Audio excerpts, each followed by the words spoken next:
რომ გითხრათ, რომ არსებობს მე-19 საუკუნის ისტორიული ნაგებობა, სადაც სხვადასხვა დროს დატყვევებული ჰყავდათ ისეთი გმირები და ანტიგმირები, როგორებიც არიან ლეო ქიაჩელი, თედო სახოკია, სტალინი და რომელსაც უკავშირდება გალაქტიონის ლექსი მე და ღამე, რა იქნებოდა თქვენი პირველი ფიქრი? ალბათ ის, რომ ამ ადგილს უდიდესი პოტენციალი აქვს, რომ მისი სამუზეუმო და ტურისტულ სივრცედ გარდაქმნა შეიძლება.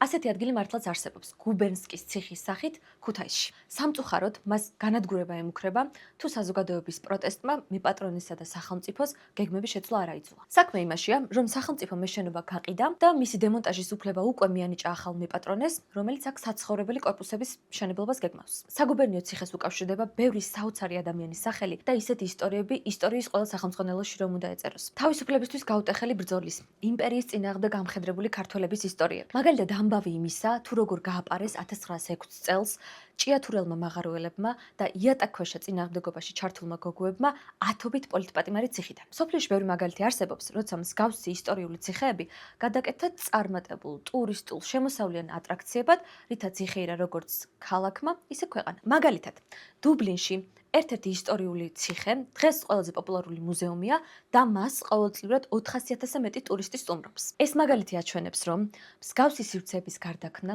შეიძლება იყოს ისტორიული მემკვიდრეობისა და მეხსიერების გადარჩენის გზაც და ქალაქისთვის რეალური სარგებელიც.